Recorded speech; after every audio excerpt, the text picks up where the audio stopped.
Hey guys, how's it going? It's Al. Must draft in every single round. Rounds 1 through 10. I'm going to go over my perfect draft in every round. I'll give you a primary player that I want. I'll give you a backup player because sometimes some of these players are dependent whether you're picking at the front or the back end of those rounds. So let's go round by round for the top 10 and go over my perfect fantasy football draft. Let's go. He's a legend. Just another gentle reminder, down in the reply section, there is a pinned comment from me that has a 10-day free trial for you over at rotowire.com, rotowire.com/smizzle. And you get a 10-day free trial for all of their different products that they have. You're playing some CFL. Are you a DGen who's playing CFL daily fantasy? They have a tab for you. Korean baseball, they have that tab for you, as well as all of the stuff for your season-long fantasy football, your preseason fantasy football, MLB, everything that you could want, including EPL if you're that type of daily fantasy player as well. Go give their product a try. Help out the products and the companies that help out our stream. Getting back to the normal scheduled program here, we're going to take a look at my perfect draft through 10 rounds. I'm going to go through every single round. I'm going to talk about 1 to 2 players in every round, a primary player that I'm looking after, and sometimes that player goes near the top end of the round and you're going to have to or sometimes you're just not going to have a chance to go get them unless you draft them in the round prior, if you reach on them versus their ADP. So I'm going to give you a backup player as well. Guys, drop a like on the video, subscribe to the channel, leave me a comment down below about players that you feel are must drafts in their particular round as well. Everything that you do that costs you absolutely no money helps a ton. And if you wanted to become a channel member on this channel, there is a join button. You get access to our private Discord. There's a link also down below if you click show more in the description. So first round, 1 through 12. Yeah, he's good. Yeah, it's fine. So like, if you're like me, I suggest you just get the number 1 pick, forehead. Why aren't you just getting the number 1 pick? Because if you get the number 1 pick, then you just kind of go draft Christian McCaffrey, and it's almost like a cheat code because who you're going to get at picks 24 and 25 on the way back. So just kind of go draft McCaffrey. Now, I know that that's not going to be a reality for most people because of the randomness involved. And I've run ridiculously good. So we're going to take a look over here based on the underdog ADPs today. Picks 1 through 12. So obviously Christian McCaffrey is by far my number 1. If I pick in the middle of the round, somewhere between 5 and 8, I'm walking away with Travis Kelce more often than I'm not over most of the other players in this round. It gives me a leg up on that position. Waller is really the only one that's close to him in terms of expected fantasy points per game. Kittle is a monster. But I fear for the amount of volume that they're going to have in the passing game. And even if he gets a 20 plus to 25% of the target market share on that team, and he's going like this end of the second, early third round, I don't think that he's going to challenge Kelce for the number 1 spot. I could be wrong. It's very possible. So my backup in the first round is probably Kelce. If you're drafting at the back end of the first round, I'm probably going to go after somebody like Austin Eckler. So more for you in the first round than the rest. The next round, second round, my primary that I really, really want more than anybody else is Calvin Ridley. In games without Julio Jones last year, and guess what? Julio Jones is no longer there for the Atlanta Falcons. Calvin Ridley was an absolute PPR monster, also ran more routes down the field. So not only did his target count go up, his average yards per target, his ADOT went up as well. So you had the high volume, which gives you a really good floor, and you also had a lot of air yards that they were challenging down the field, which gives you a monster ceiling for him as well. So the best of both worlds in games where Julio Jones did not play last year, which means that Calvin Ridley right now going in the second round is a key guy for me to try and target. But again, because of how high he's going in the second round, you're going to have to basically get a low first round pick in order to get him. So as much as I've picked in 1, 2, 3, 4 spots in best ball drafts this year, I don't have as much Calvin Ridley as I would like to have, but that's just a function of where I've been picking rather than not. The second player, if I don't get Calvin Ridley, I want to walk out of the second round with Antonio Gibson. So this is somewhat specific for me since I tend to go with a 1 running back early build. If I draft a running back in the first round, I'm probably not going to take a running back in the second round, but if I have Kelsey and I can come back with Gibson in the second round, that is perfect for the way that I really like to draft. In the third round, he still has a third round ADP. So yeah, I'm taking CeeDee Lamb as my primary that I want over just about everybody else. I think that we're going to see an explosion from CeeDee Lamb. In his second year in the league, this Cowboys offense is way too good as long as Dak Prescott is healthy. And they're going to move him out of the slot and have him play on both sides of the field, as well as in the slot where he was so successful last year. And if you've been alive, you've seen nothing but highlights of CeeDee Lamb making big play after big play after big play all through camp. I expect that to continue going into the season, even though Michael Gallup is still there, Ezekiel Elliott is still there, and Amari Cooper, rumors of his demise have been greatly exaggerated. He's still there as well. CeeDee Lamb could take over the wide receiver 1 spot on this team in terms of fantasy scoring by the end of the year, just based on how talented he is going into his second year. My secondary player in that third round is going to be Terry McLaurin, the F1 scoring McLaurin, Scary Terry, whatever you want to call him. I don't think he likes Scary Terry. But you look at the volume that he had last year and it's tremendous. 93 receptions, 1,100 yards, almost 1,200 yards on the season, but only 4 touchdowns. This offense does have, to me, a big arrow pointing up. Now, I've been drafting CeeDee Lamb over Terry McLaurin. A lot of people have McLaurin over Lamb. But if I don't get one, I'm trying to target the other one because I really think that Fitzmagic has been an elevator in terms of what he's been able to do to his pass catchers the last 3 or 4 seasons that he's played. He always gets more out of his players than his predecessor or the guy that succeeds him. In the fourth round, Cooper Kupp is my must draft. We have an upgrade at quarterback here, going from Goff to Stafford. The Rams offense, we know how good that offense is. Cooper Kupp, the most reliable receiver in that offense, taking nothing away from Bobby Trees. Robert Woods is also very good, but I think that Cooper Kupp has got some regression coming his way in terms of his touchdowns. We have a high floor of targets. We definitely have some touchdown upside with him, as well as active as he's been in terms of red zone targets the last few years for the Rams. I think that he's underpriced at his current ADP here in the fourth round. My backup player, we talked about him in my must draft wide receivers video. Deontay Johnson is just too cheap. 99 receptions last season, coming in games where he didn't, or in a season where he didn't finish a lot of games. Now this does include the playoffs here on DraftKings, but 16 targets, 14 targets, 13 targets, 12, 13, 16, 11, 10. You're getting this player at the back end of the fourth round. If you're drafting on underdog, yeah, it's only a half-point PPR, but like that still gives you a monster floor. And while the other players like Juju is bigger than he is, and Chase Claypool is much bigger than he is, and might get more end zone targets, Deontay Johnson did get a good amount of red zone and end zone looks last year on this team. And it's not like Ben just looks to his bigger guys when he gets close. He had targeted Antonio Brown when he was the primary guy on those short routes for years, as well as targeting him in the end zone. So avoiding Deontay Johnson, to me, seems like a big mistake. In the fifth round, Kyler Murray. He was the QB2 last year after getting an injury around week 10 where he kind of stopped running the football. He picked it up here a little bit late, but like you look at his rushing attempts and his rushing touchdowns through the first 10 weeks, and that buoys his floor. He averaged like over 8 points a game in fantasy rushing points when you include his touchdown equity and his rushing yards.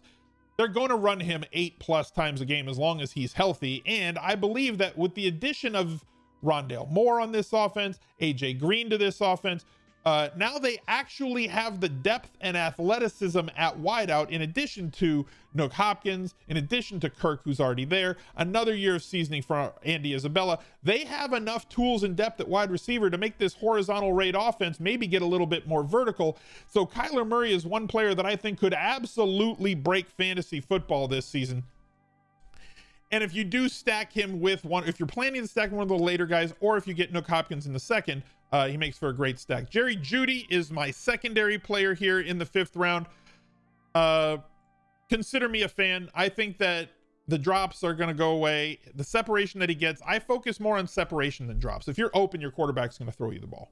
That's just the bottom line. And the pedigree that he has coming out of Alabama and being maybe the best wide receiver on that Alabama, or one of the the top two, if you consider Smith a better college receiver than him. But for NFL pedigree and everything else, Jerry Jeudy ranks ahead in terms of, let's say, draft ratings, prospect ratings, based on size, speed, combinations, and everything else. Jerry Jeudy is an absolute freak athlete who cornerbacks struggle to stay near. And if those drops, something you should not be concerned about, Odell Beckham Jr. dropped an awful lot of passes his first couple of seasons as well. Jerry Jeudy can post massive numbers on a really good offense. And as a secondary pick here at the late 5th round, I like him a lot. I've been trying to get some Trey Lance stacks and forcing them into my best ball teams, and with Kittle going in the 3rd and having to have a specific pick to go get him, and Brandon Ayuk typically going earlier than I've been ready to draft him in most of the drafts that I had done, Deebo Samuel is the guy that ends up falling to me here in the 6th round, and I've got an awful lot of shares recently of Deebo. And if he can avoid injury, looking at the numbers that he put up in terms of volume, in terms of yards after the catch ability, and the way that they scheme to get him the ball in this offense, I think Ayuk is really good. I believe that they're the wide receiver 1 and the wide receiver 1A. I don't think that it's a big gap between wide receiver 1 and wide receiver 2 in this offense, as it is in many other offenses, which means that as long as Deebo can stay healthy, he has the potential to post massive numbers in an offense where the coach does a great job of scheming to get him the ball. My secondary player in this round, in round 6, Dak Prescott. I mean, it's just ridiculous. The guy was on pace to throw for 6,000 yards last year. Still has a path to it this year, considering how bad the defense is and how they're going to have to keep their foot on the pedal, not unlike Patrick Mahomes in his first year as a starter, where the Chiefs could score a lot of points, but then they gave up a lot of points to everybody else, so they couldn't just gear down and start running in the second half of games. They're still going to have to throw the ball a ton. 2 good pass catching backs to help boost those stats. 3 amazing wide receivers.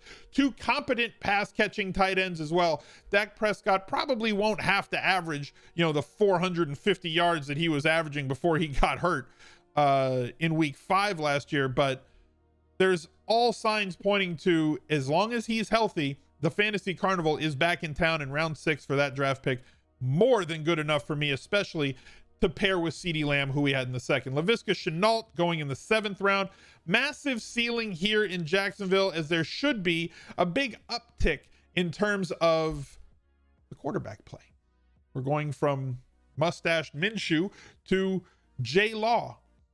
And Laviska Shenault has looked like the number 1 wide receiver all throughout camp. Marvin Jones Jr. could have himself a very good year, but Marvin Jones Jr. has had opportunities in the past to be a number 1 wide receiver with as much time as Kenny Golladay had missed on the Stafford-led Detroit Lions, and he never really paid off. He works better as Robin versus Batman. Laviska Shenault does have some Batman tendencies in his locker, and we'll see how much Urban Meyer can get him the ball. DJ Chark, also a very good wide receiver, but goes before Laviska. So a 7th round pick here, pretty solid for him. If you're drafting at the back end of the round and you go kind of running back and chill, or looking for a later round running back with talent and scoring possibility, Damian Harris fits that mold. As good as Mac Jones has looked, it is becoming more and more apparent that the Patriots are probably going to turn to him as their primary quarterback. If you also look at how many inside the 5 carries went to Cam Newton last year once that team got inside the 5-yard line, and you remove those have to be, those vacated inside the 5 carries have to be picked up by somebody. And if Mac Jones becomes the quarterback sooner rather than later, Damian Harris points to getting a ton more looks inside the 5, the highest leverage carries on the field for any running back that's out there. You're not going to get a lot of work from him in the passing game, so if it's full PPR, realize that his job is not going to be to catch it. That's always going to be James White's job on this team, as long as he has legs and can walk. So Damian Harris, big time upside here, and I love him at the back end of the 7th round. Darnell Mooney, my 8th round primary guy. He's jumped up, and now with the absence of Anthony Miller, he's going to be the number 1 or the number 2 guy in that offense behind Allen Robinson. And I think this offense is going to be a lot better with Justin Fields as opposed to Andy Dalton. I know I'm not alone in thinking that. We hope that the Bears coaching staff can figure that out as well, and put the very electric kid on the field. And that's going to give Mooney, who was missed a lot on downfield throws last year. Now, I don't expect the Bears to be as throwy as they were last year, but that may not matter because there's really 3 guys that project to catch the ball a lot on this team, and that is Allen Robinson, Mooney, and probably Cole Kmet. Moving to the next round, Jarvis Landry in the 8th round. This is my secondary pick. You're telling me that I can get a wide receiver on a team where the quarterback projects to throw for well over 4,000 yards in the DK Sportsbook and also projects to throw 25 touchdowns? Is his over-under for Baker Mayfield, or is it 29 touchdowns for Baker Mayfield? It's a lot of freaking touchdowns. This Cleveland offense is going to be extremely, extremely good. Even though Odell Beckham Jr. is back this year, Jarvis Landry commands a lot of targets, and getting those targets at where he is just looks like an absolute steal, considering how many touchdowns this team projects to score and how much of the target market share he's going to get from this Browns offense. In the 9th round, guess what? It's Logan Thomas, guys. My perfect draft includes Logan Thomas. I have well over 60% Logan Thomas across all of my teams this year. All signs point to, again, I'm just high on this Washington football team offense, right? Fitz in the 15th round, F1 in the 2nd round, 3rd round, and Logan Thomas here in the 9th. Logan Thomas led the league in terms of routes run per dropbacks last year. He also played a higher percentage of snaps than any tight end that was out there, more than Waller, more than Kelsey. So when you factor those two things in from last year, you improve the quarterback play from Haskins and Alex Smith to an elevator like Fitzmagic, and the team just invested in Logan Thomas as well, signing him to a long-term extension for an awful lot of money at that position, not unlike the Raiders did before last season with Darren Waller. I'm not expecting a role change at all. When he's out there on the field, he is in the slot, he's out wide, he is not a fist in the ground tight end. And when his quarterback drop back, he is expected to run a route, and it's much easier to score fantasy points when you are out in the route as opposed to being a blocking tight end. So Logan Thomas in the 9th round does have a path to being a top 3 tight end this year, especially in full PPR. In half PPR, he's going to have to get into the end zone more than he did last year, where he got there 6 times. But 90 catches is not out of the realm. 6 to 10 touchdowns, not out of the realm, considering all the pieces that are around them in that offense this season. Jalen Hurts is my backup in the 9th round. We've talked about running quarterbacks in another discussion video that I did earlier in the month, where the import of a rushing quarterback is tantamount to their success.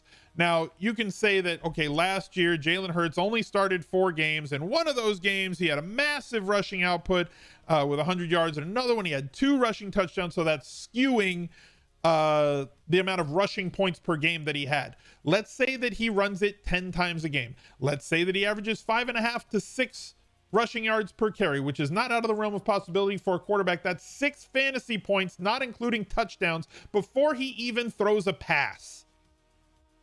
What if he's actually good? What if Jalen Reagor, the Targaryen, actually turns into a solid wide receiver at the NFL level now that he's not hurt this year as opposed to last year when he was drafted 1 spot ahead of Justin Jefferson? What if the Heisman winning Devonta Smith turns into a real guy? They still have Ertz. They have not traded him as much rumored this offseason. They still have Goddard. There's guys that he can throw to. He may not be the most talented passer in the league, but if he averages 225 yards and 1.5 passing touchdowns per game on top of his rushing attempts, where he should have 8 to 10 per game, his average rushing yards per attempt, and he's not going to run for 0 touchdowns this year. You're going to sprinkle in some touchdowns, so figure 6 or 7. He has a path to being a top 5 QB in fantasy by the end of the year, being drafted right now as the QB 12 in the 9th round. So yeah, I like Jalen Hurts.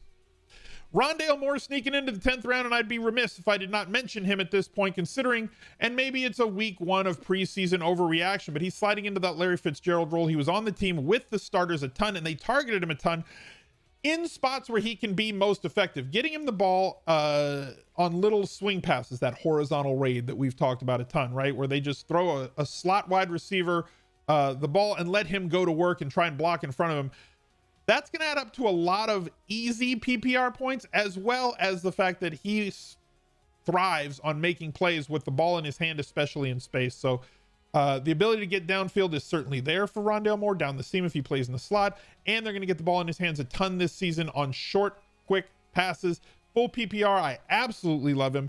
And in best ball, he's going to be a monster because there's going to be certain spike weeks for him and pairs well with Kyler Murray, who we said was a great 5th round pick. Terrace Marshall Jr., just another in the line of outstanding LSU wideouts. Carolina has 2 guys who are good wide receivers around him, with DJ Moore and with Robbie Anderson. We're not expecting wide receiver 1 volume. We're not expecting wide receiver 1 output from him, but you're drafting him here in the 10th round. And if you can get him beyond the 10th round, better for you. But right now his ADP is in 10th round. He's my secondary guy that I'm looking to draft in this spot when I can get him there. And for me, the way that I draft in the 10th round, if I'm drafting Terrace Marshall, he's my like wide receiver 5 or wide receiver 6. The touchdown upside is massive with this guy, as he's a big bodied 6'4", 220 pound wide receiver, different from DJ Moore, different from Robbie Anderson. And if Sam Darnold can have some sort of resurgence with the weapons around him and the offense that he's playing in, Terrace Marshall could see a really, really solid rookie year to sprinkle in as one of your bench wide receivers, especially in best ball, with massive touchdown upside or spike weeks for you. So that's my perfect draft through 10 rounds. Leave me a reply down below. Let me know what you think and look out for another video there and there. He's a legend.